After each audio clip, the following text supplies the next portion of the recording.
All right. Shalom.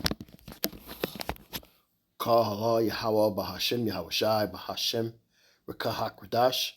Shalom. Salutations and double honors to the elder apostles of Great Millstone that rule well while I continue to learn is 100% true from Yahweh Shem Yahweh Shai Barak Thumb. Shalom also to the elder bishops that rule well is also who I continue to learn this 100% true from Yahweh Shem Yahweh Shai Barak Thumb. Shalom to the elders and the prophets, the teachers, and also the evangelists, who I continue to learn this 100% truth from. Yahweh Shem Yahweh Shai Barak Thumb to you as well. And last but not least, Shalom to the speckled bird, the computer space, the Akim and the Akwab, the Akim on the highways and byways, and last but not least, the elect back again with another video. I'm not even sure what I want to entitle it, but I'm going to call it Project 2025, which is a book. I'm going to see if I can find it too. That was published in 1997, as you read the top there. And,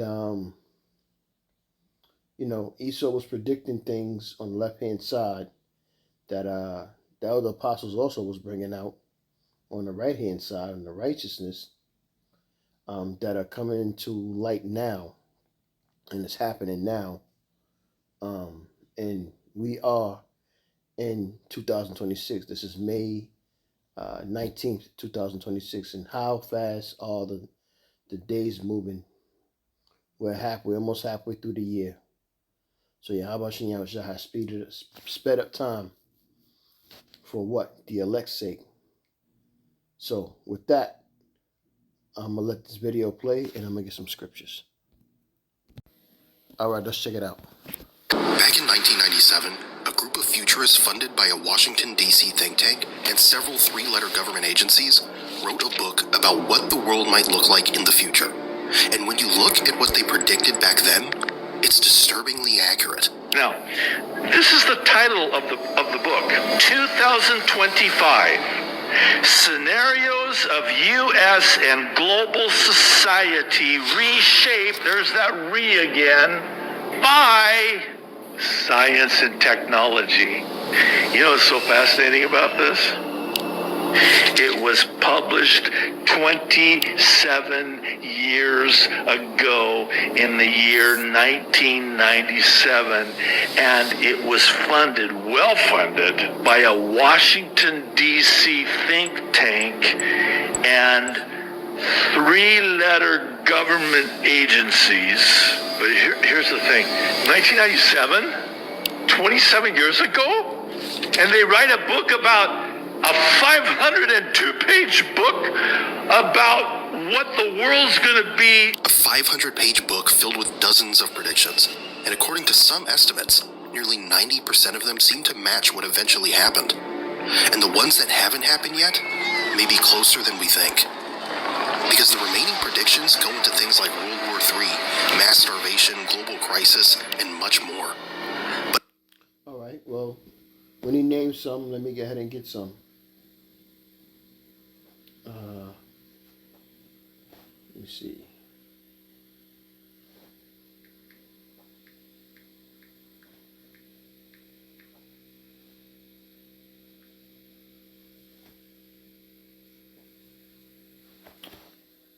What is that, Revelation?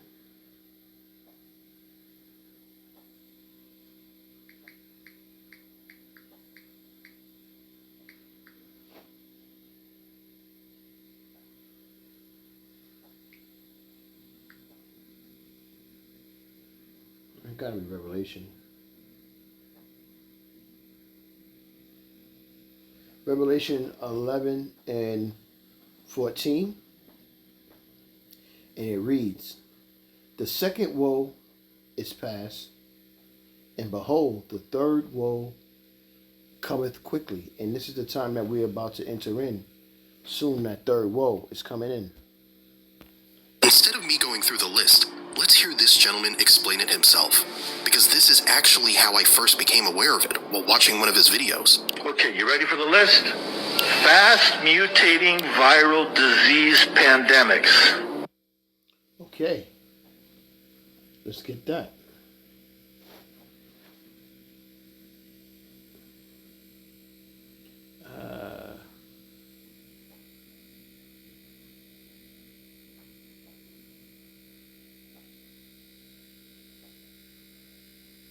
me see. Let's go to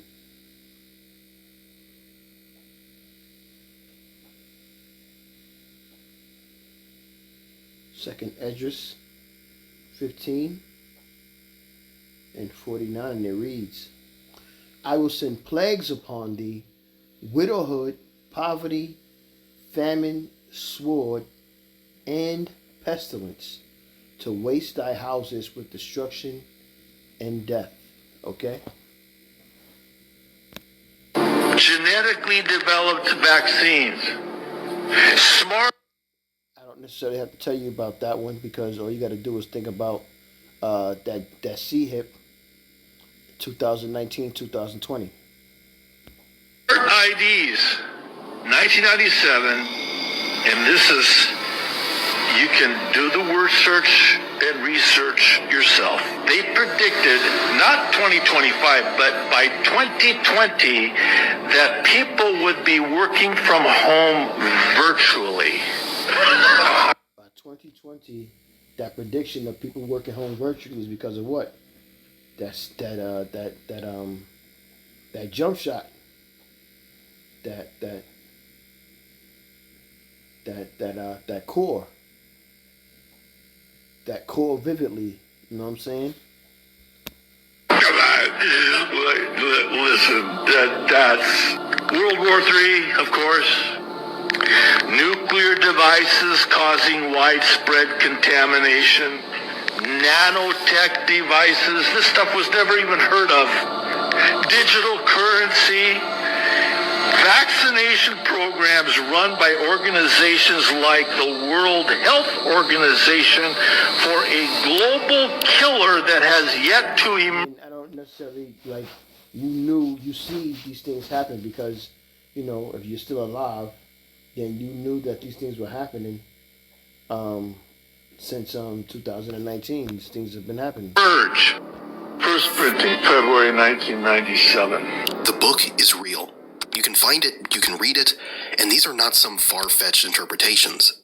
Now, I would like to believe they're not right about everything, but we'll see. What we're going to focus on instead are the most important predictions that haven't happened yet, because we already know what took place. What's far more interesting is what this book says might still be coming. So let's start. I want to now share with you some of the insights that these guys had way back in the mid-90s. Again, this is a well-connected think tank in D.C.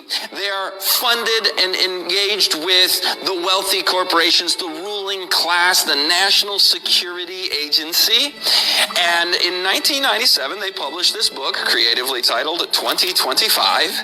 And check this out. In the acknowledgments we read, our first thank you is to the sponsors, the people, and the organizations who made possible the original Project 2025 from which this book was created. What did they call it? It was called Project 2025. This book was published in 1997. The project itself was led by futurist James Canton, an advisor in technology, national security, and economic forecasting. But what really raises eyebrows is the acknowledgments section in the book, because the authors openly thank the organizations that helped fund the original research behind it. Large corporations, technology companies, defense contractors, policy institutions. The kind of organizations that don't just observe trends, but often influence the direction of technology and policy. So the question becomes, were these simply educated guesses? Or were they looking at plans already being discussed behind closed doors? Either way, let's take a look at what they predicted. 10 things to expect if this Project 2025 from the mid-90s turns out to be correct about the remaining items that have not yet transpired. And before I list them, I want to remind us, these are not just, throwing a bunch of stuff at the wall and see what sticks. I mean, it's like 90% track record here. But, and they may not be right about all these either, but here we go. Now brace yourselves, because if what you're about to hear ever becomes reality, things could get very ugly. Let's hope they got this part wrong. But listen to this. They said we will have World War III. A nuclear device causing widespread contamination. Additional epidemics. Cyber attacks, or in their world, computer-based socially significant crime, such as tampering with air traffic control or national security systems. A global currency. Mass starvation. Now that, in and of itself, that's pretty heavy. Global currency. I got that one. That one should be simple. Global currency.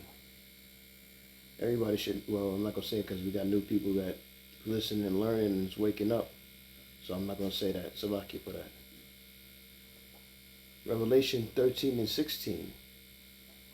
And it reads, and he calls them all, both small and great, rich and poor, free and bond, to receive a mark in their right hand or in their foreheads, and that no man might buy or sell, save he that had the mark, or the name of the beast, or the number of his name.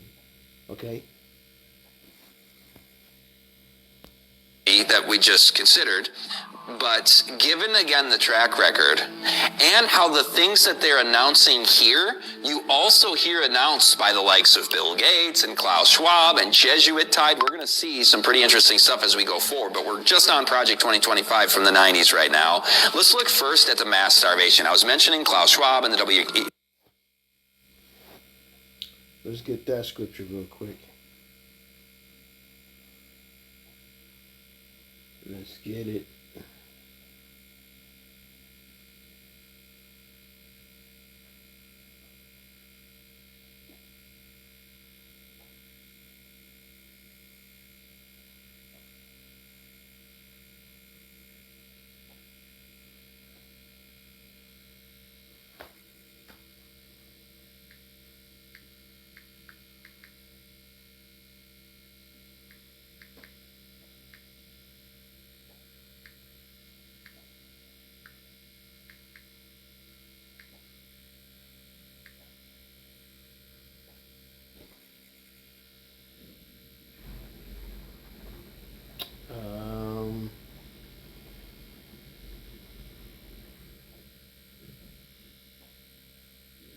I was going to bring out that Revelation 6, but I don't want to.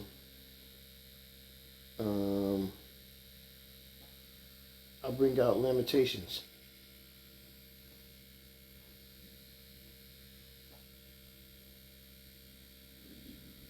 Lamentations 4 and 9, and it reads, they that be slain with the sword are better than they that be slain with hunger, for these pine away, stricken through, though for what? Of the fruits of the field.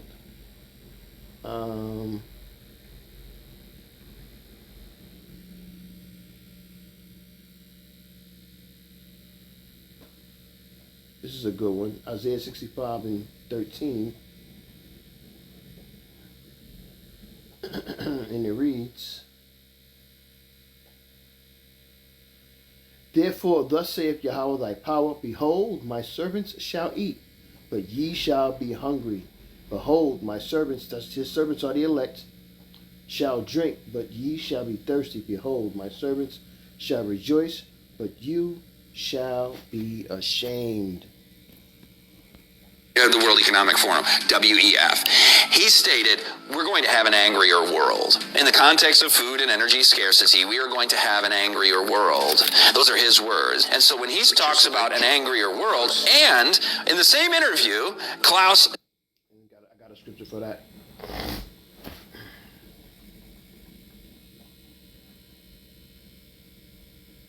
Let's see.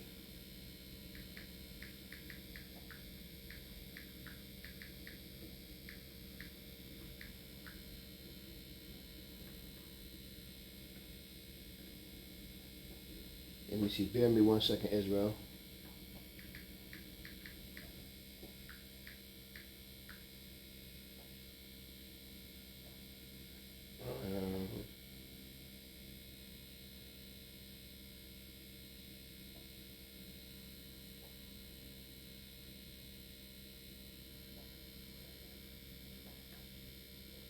Second Timothy 3 and 2. For men shall be lovers of their own selves, covetous, boasters, proud, blasphemers, disobedient to parents, unthankful, unholy. Verse 4. Traitors, headly, high-minded, lovers of pleasure more than lovers of the Most High. says that this angrier world will be because of economic conditions, and that's why I see the need for a great reset. In fact, roll that clip right now, please. We have to prepare for a more angry world, and I see the need for action. I see the need for a great reset. When you start looking around today, some of these ideas don't feel as far away as they once did. Conversations about global crisis, food shortages, cyber warfare, they're no longer just theory. The World Economic Forum often discusses scenarios involving systemic shocks, digital infrastructure attacks, and the need for a reset of the global system.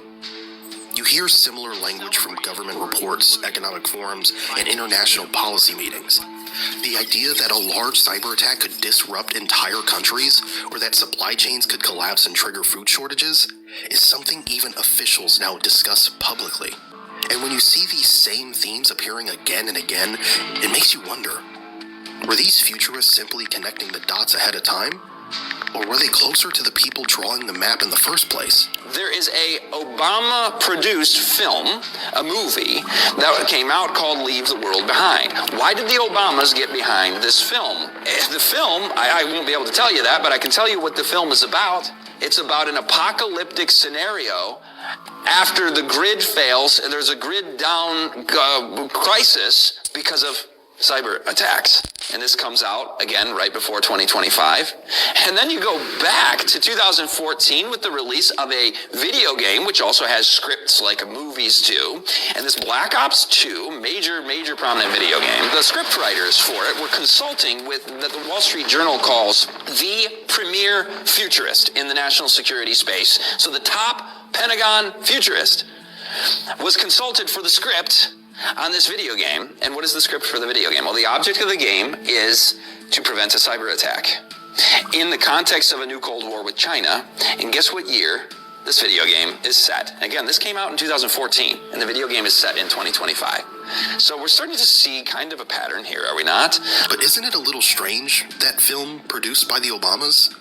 I mean, why that topic? And why now? And why do we keep hearing about these kinds of scenarios more and more often? Every now and then, authorities even suggest that people keep some emergency cash at home, enough for about 72 hours, just in case ATMs or payment systems suddenly stop working. So you start to wonder, what's really going on here? Maybe it's all just coincidence. I don't know. I got a scripture right here. This is Zechariah 14:13, and it reads, "It shall come to pass in that day that a great tumult from Yahweh shall be among them, and they shall lay hold everyone on the hand of his neighbor, and his hand shall rise up against the hand of his neighbor." This is the time we're in now. We look at World War III, and we look at their predictions that a nuclear device causing widespread contamination will take place. This might sound outlandish, but keep in mind that since 1945, with the invention and using of the first atomic bomb, there have been, in Cold War history, 16 near-miss nuclear events. And historians and national security experts estimate that about 1%, you have about a 1% chance in any given year of having a nuclear exchange. A 1% chance, then over a 100-year period of time, you'd expect it once. If you get halfway through that, you feel like, we're living on borrowed time. Well, we're like 80% of the way through a 100-year period of time since 1945. So it's hard to expect the unexpected. It's hard to foresee that which our normalcy bias doesn't allow us to see as potentials. We lose imagination because we see only the thing immediately in front of us. But this is something that the Project 2025 futurists are saying to expect. And again, we see war, epidemics, starvation. Let's do it in the proper order from the Bible again. War, starvation, epidemics. Those are 3 of the 6 that are up there from that pale horse. Back in All right, one more scripture I got. One more.